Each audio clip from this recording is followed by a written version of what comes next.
Hey everybody, thanks for sticking around for my session. It's nice to see you, and there's actually people on the other side of my face, right? So, thanks PDF Association for putting this on. First of all, this is pretty cool. A lot of good stuff going on today. Thanks Adobe for hosting. That's pretty awesome too.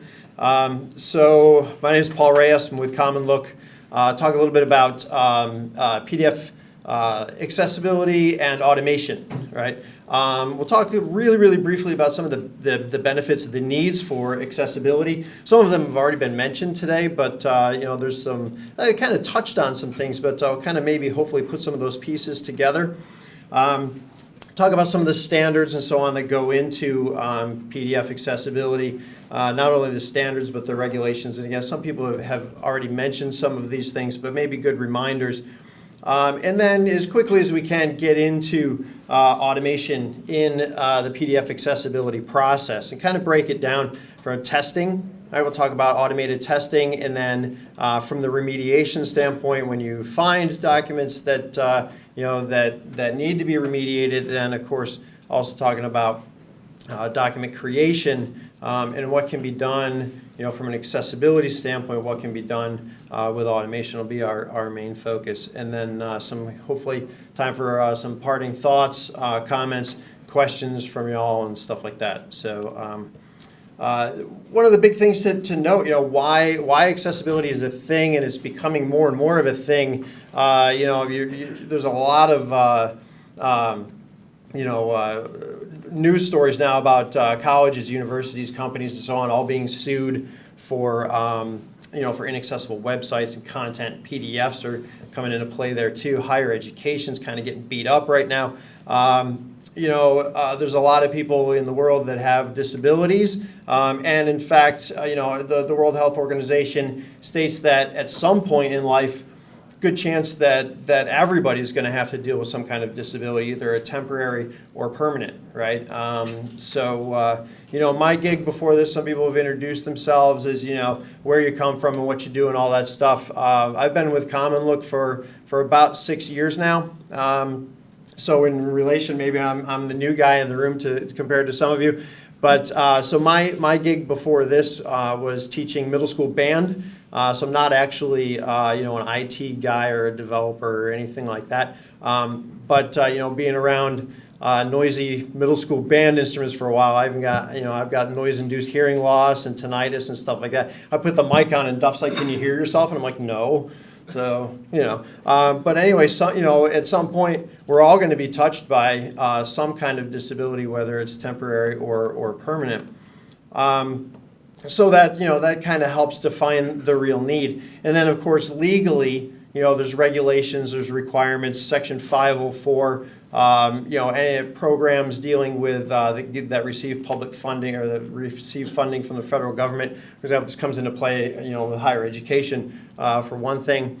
Health insurance that works closely with HHS, for example. This affects them as well. And then, of course, as has been mentioned earlier today, Section 508 in the federal government, basically anything on a government website that's forward-facing has to be accessible, and pretty much everything internal as well.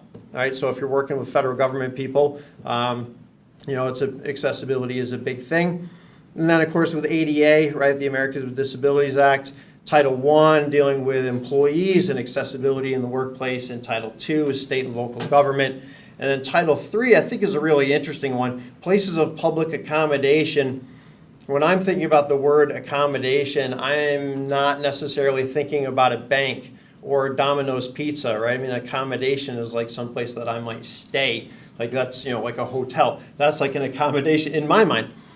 But it turns out that, the Domino's Pizza website is a place of public accommodation because they really got crushed for having an inaccessible website, not too terribly long ago. And again, places of public accommodation, including higher education. Well, I guess you can stay in a dorm. So technically, maybe not really public accommodation. I don't know. But with all these things, it applies to websites and electronic documents as well as the physical. It used to be just ADA was just the physical accessibility, and now becoming more and more the electronic side of things as well. So along with the standards, along with the regulations, of course, there's standards, as has been mentioned. WCAG, I pronounce it differently. Some people WCAG, WCAG, whatever. But I'll call it WCAG, Web Content Accessibility Guidelines. And as noted earlier today, there's WCAG 2.0. And then, was it a year ago today, WCAG 2.1? Maybe? Pretty close. It was June, sorry? June 5th. Okay, I was close, sorry. So yeah, just over a year ago, then WCAG 2.1 was released. And as was mentioned earlier today, great session I thought on WCAG 2.1. A lot from from the development side and everything, but kind of focus on the PDF side. There's not a whole lot that's terribly different from WCAG 2.0 to 2.1 from a PDF accessibility standpoint. A little bit when it comes into authoring, less so when it comes to the actual remediation of documents themselves. And then, of course, the PDF Association with PDF UA, right, the ISO standard 14289. The difference between WCAG, Web Content Accessibility Guidelines, right, originally developed for HTML, works really well for PDF as well. PDF UA, of course, is PDF specific, right? So they work real well, and you can use PDF UA to pass WCAG. So the 508 people, right, the federal government people, Section 508 says that content has to be WCAG 2.0 AA compliant. You can use PDF UA to make sure that you're there, right? So they do play well together. Other benefits besides the obvious from an accessibility standpoint for tagging PDFs, right? Making sure that they're accessible. Obviously, making sure they're accessible for people who have disabilities, right? So a lot of focus on screen readers and other assistive technology and how they're going to handle PDFs and so on. But Leonard, given a good session earlier today about being able to search for things in your PDFs, right? And when a PDF is tagged and it's accessible, then it's easier to search accurately for content in it. Copying and pasting and repurposing the content in a PDF for other uses or elsewhere. All right, indexing and so on. Again, as Leonard had mentioned. And I think some people maybe here, I know there's other vendors and so on out there that talk a lot about converting either from or to HTML to PDF or vice versa or whatever, other formats and so on. So tagged PDF, accessible PDF helps with that as well. So when we get talking about accessibility and automation and what can and can't be done, heads up, right? Spoiler alert. Accessibility cannot be done 100% through automation. So anybody who tells you that it can is missing something, right? They either don't know or they're lying or something like that. You might want to check them out. It can't be done 100%. It can be taken quite a ways, and innovations are happening probably daily that help the process be able to go further and more accurately, but at the end of the day still requires a human touch. So let's start with document creation, right? It's always better to take a proactive approach, and if you can build accessibility into your document creation, then it's an easier mess to fix if you have to remediate a PDF, for example. It's just a better way to go about things. So obviously, if you're writing your document, there's not a whole lot of automation there. You could be using some kind of speech to text like Dragon or whatever, and having it. You could talk your document into Word, for example. But when it comes to actually making the PDF the final format, I'm not even going to try the tongue twister that was it Matt said earlier. The final, what I'm talking about, right? That final format file, right? All of the Fs. Matt knows what I'm talking about. So, but anyways, when you're trying to make that, you're going from Word to your finished thing that nobody can edit, right? Use your checkers to make sure that accessibility is taken care of ahead of time before generating the PDF. Now, to be clear, there's tools built into Word and PowerPoint, and honestly, I'm not an InDesign guy, so I don't know if there's a checker in InDesign or not. But a lot of these tools, they're there, and that's good, and people should use them. But they're not going to catch everything. So again, it comes down to the human touch being needed. Making sure that things like formatting is good, and color, contrast, or whatever, everything is good in that regard as well. Because it's going to be easier to fix those things early on instead of having to realize you got a PDF and then you realize you've got to fix stuff, and then you maybe have to go back to the source and take more time, more resources, more money, and so on. So use the tools that are available before generating your PDF. Right? Another a hot topic in document creation is, and there was a session earlier on, like e-statements, for example, and bulk processes, batch processes for statements, and so on and so forth. This bulk taking data from a database or some kind of data source and generating accessible PDFs. That works, right, and it's automated, but in the session, where they mentioned it earlier today, and I'll mention it right now, you need to have a template set up so that the PDF is being generated correctly. And so when you're setting up the template, wasn't mentioned in the session earlier because I don't necessarily know that it was their focus and their relevance. But when you're setting up the template, you've got to be thinking about accessibility and taking into consideration things like reading order and alternative text for various things and so on. And as Peter mentioned in the last session, when you've got struck through text, for example, identifying that and being able to identify that, hey, this means that it's, you're in some kind of legal draft, for example, and this is where the proposed deleted text begins and ends, right, and stuff like that, making sure that these things are all built in there ahead of time so that when the data flows in, then you've got your accessible PDF. So, the final PDF generation might be automated, but you've got your accessibility piece built in from the human interaction, from the template, and so on that was used before. Somebody else mentioned earlier today, too, if you're using a vendor for various things, you want to make sure that your vendors really know what they're doing, especially from a PDF standpoint, with all the focus on web accessibility and so on and so forth. More and more people are out there and focusing on, making themselves available for website testing and so on and so forth. But there's a lot of differences between HTML, for web pages and so on. There's a lot of differences between HTML accessibility, web page accessibility, and PDF. So you really want to go with somebody who knows the intricacies of PDF when you're talking about accessibility for that format. And again, just like with creating your documents, you want to test, you want to make sure you're in good shape.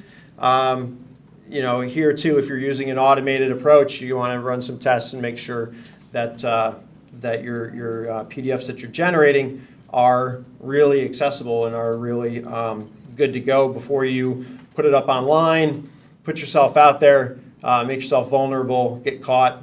It can help mitigate some of the hassles that can come up along the way.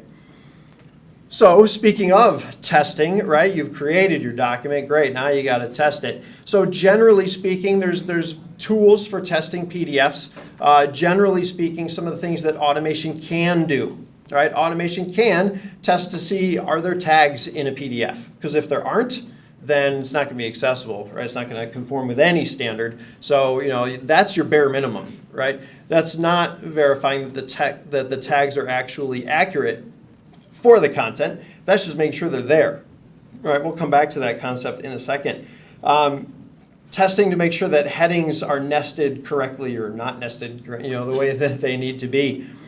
Automation can notice whether or not images and links and so on have alternative text, not necessarily verify the alternative text is accurate, but can verify that it's there.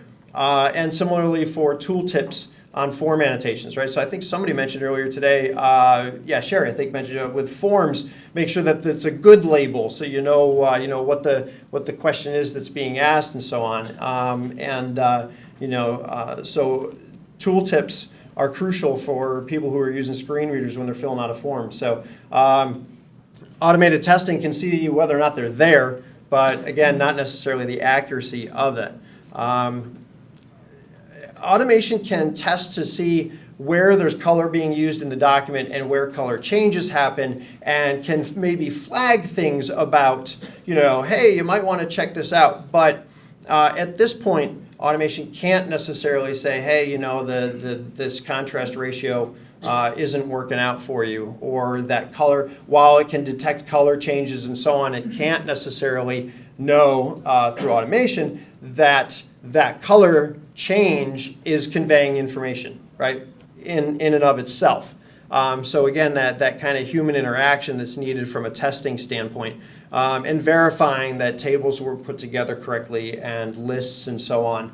You've got your table and then your proper structure inside with your rows and so on and so forth.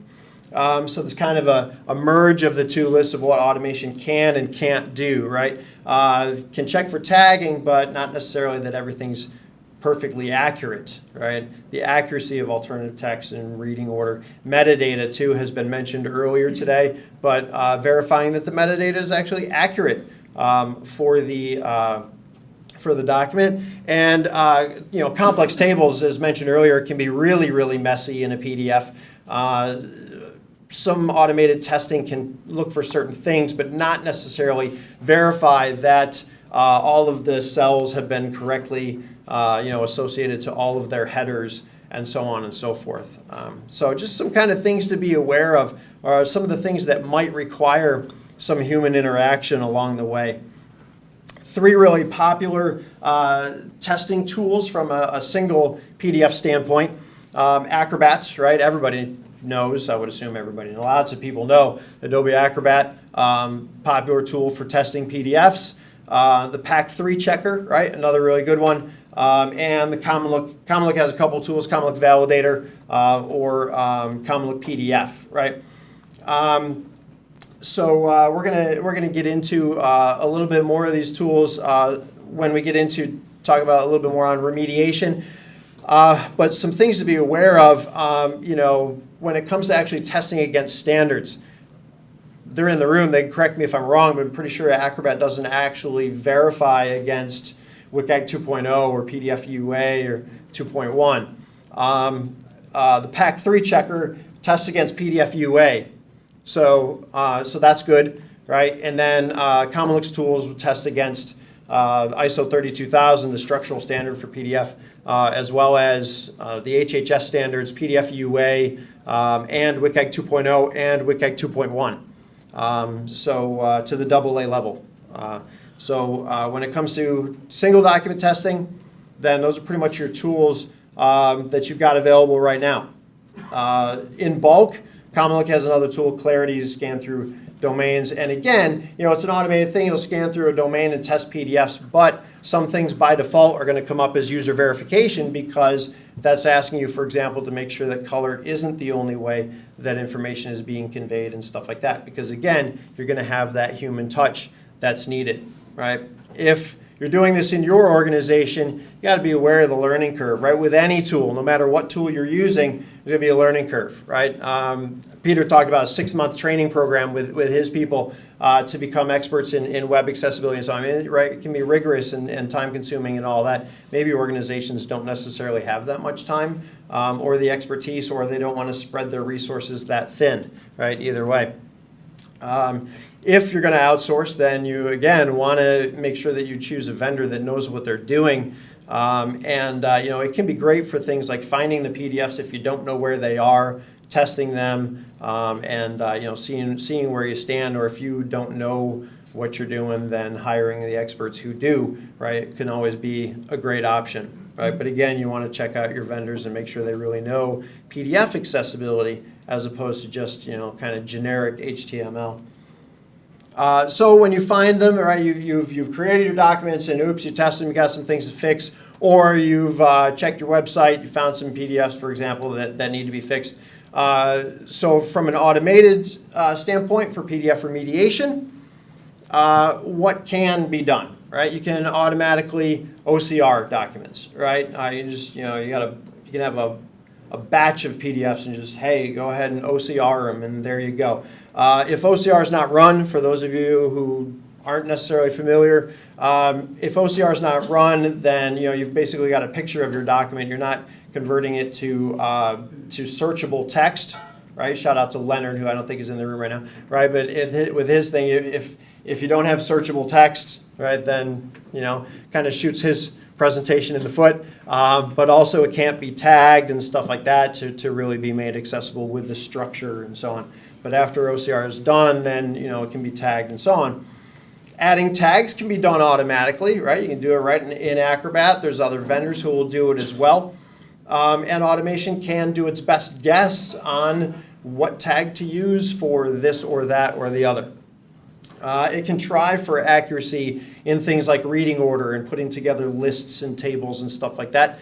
Depending on how complex the document is, there's varying levels of success for how that comes out. To segue into what automation can't do, always get the tagging right. Right? If it's a simple straight text document, it's probably not going to be too hard to tag up with automation. But if it's something really complex, then it can be significantly harder.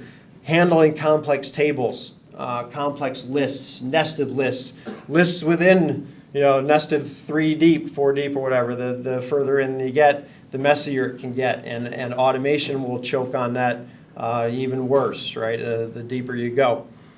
Providing alternative text can be done for links and tooltips for forms and even alternative text for images. That technology is coming along nicely. But again, you want to check and make sure that it's really accurate, right? Because it's really accurate, not only accurate, but also really helpful or really useful. For example, if there's a hyperlink in a PDF, somebody using a screen reader, do they really want to hear a really long, cryptic sounding, confusing URL? Or do they really want to know just where that link is going to take them, right? Providing good alternative text for the link might be better than just literal taking the text that's hyperlinked and automatically using that. So things to consider. From an automation standpoint, sometimes it's going to get it, but sometimes it's not. Going back to the authoring side of things, if you're building your links correctly, then maybe the automated tagging will do a better job. So they all kind of come into play there. And automation can't fix color issues or contrast issues, right? That's kind of a design thing that's going to have to be manually fixed, right? Whether it means editing the PDF or going back to the source and taking another shot at it. I think somebody also kind of touched on earlier today, how much work to do, right? And I've heard arguments in the past by other vendors like, yeah, we've got an automated tagger and it'll get you fill in the blank with a number, % of the way there, right? And getting you most of the way there, 60, 70, 80, 90%, right, can do things like save organizations time and money and stuff like that. And it's better than nothing, right? I've heard that argument where we've got 1 million PDFs. Using an automated tool that gets you 70% of the way there is better than having all of the documents be none of the way there, right? So the argument that close is better than nothing. But if you think about the end user, right, close isn't necessarily close enough, right? Going back to the keynote, this morning, good's not good enough, right? And maybe we've kind of gotten to the point where we've said, good is good enough and so on. And some other people have mentioned that throughout the day. When I was teaching middle school band, I used to tell my kids every day, good is the greatest enemy of great. And when we were rehearsing and we were getting ready for performances, if something was good, it wasn't going to help us perform amazingly in concerts and win competitions and stuff like that. So I didn't make that up. I stole it too, because good teachers steal stuff from other good teachers. But good is the greatest enemy of great. And if it's not 100% there, you're falling short of the mark, right? And while somebody's saying, well, hey, 90% might be good enough, think about it. If somebody's in a wheelchair and they're trying to get into a building and they're only 90% of the way up the ramp, they're not in the building, right? It's as simple as that. So sometimes people will ask me, well, how remediated does this have to be? It has to be remediated all the way, right? Because otherwise, somebody's missing out on some information. Somebody's not in the building, right? We're not all sitting at the same table anymore, and that's the point of of accessibility ultimately. And it could even say, you're not worth it. Right? I mean, how about that? I mean, how accessible does this document have to be? It's 90% of the way there. That's almost like saying to somebody, you're not worth the other 10%, right? Or the other 20% or whatever. That's kind of a gut punch, right? So better off just to make the thing 100% accessible, make sure that everybody can really use the documents. Tools for manual remediation. Again, Acrobat got a lot of stuff included in it. And in fact, as Peter said, DC has made vast improvements over previous versions, as one would expect, of Adobe Acrobat. It's included in Acrobat Pro, so if you've got it, there you go. You got your tool, right? You can you can use automation and tag PDFs. Just add tags to document. You can do it in bulk. And there's a lot of fixed functionality in Acrobat to be able to solve some things. And so on. And again, with DC moving further along the way, maybe not 100% automated, but like click of a button automation, which is, pretty handy as well, showing what's been role mapped and assigning IDs to table cells and so on, and generating headings from the bookmarks, flip that, bookmarks from the headings and stuff like that. So good stuff. Other tools for PDF remediation. Commonlook PDF, where, as I mentioned before, we will remediate to and verify against all of the standards. In fact, WCAG 2.1 isn't listed on the slide, but being released very, very soon to support WCAG 2.1, as well as the other standards that are listed up here. Interestingly, there are bulk processes that address a lot of the things that Peter mentioned in his session, as far as being able to just highlight even text across a page break and put it in one paragraph tag, as opposed to having it be broken by the page break itself, and generating lists and tables of contents and tables from a selection on the page, right? And then being able to, sometimes there's touch-up that's going to need to be done. There's, obviously that's the human touch. Automatically generate the table and then check it and touch up what needs to be taken care of. One-click associations for data cells with header cells based on scope and so on, so that that stuff is taken care of. Putting together the lists so that you have your list with your list items with your labels and L bodies inside, and so on. Taking care of things like automatically adding alternative text to links and adding tooltips to form annotations. Now, as I mentioned before, you want to check and make sure that they're accurate, but it'll do that for you, and it'll take you through the verification phase the rest of the way to make sure that has been done accurately. As I mentioned, the fix wizard to automatically take care of problems that you find as you're finishing up the remediation process and getting into testing, right? So while remediation is a manual labor job, there's a lot of automation that's been built into Commonlook. And then Commonlook AI Cloud is perhaps our newest, latest, and greatest release. But to take remediation to the next level, where you actually do get into more accurate automation, right? So through AI, using not only artificial intelligence, using not only machine learning, but also using Commonlook's 20 years of doing nothing but PDF accessibility, right? Where we haven't been distracted with other things. We've been focusing on PDF accessibility for the past 20 years. You put that together with machine learning, and you've got a really great product where AI will do things like once it learns what it needs to do, it can accurately add alternative text to images and alternative text to links and tooltips on form annotations and so on. And it's insanely fast. Right? I've got a 300-page document that takes maybe 5 minutes to tag the whole thing and make sure. And if you're talking about a 300-page document with manual remediation, it'd be a lot more than 5 minutes. So you might be thinking to yourself, wow, it takes 5 minutes. Yep. It only takes 5 minutes, right?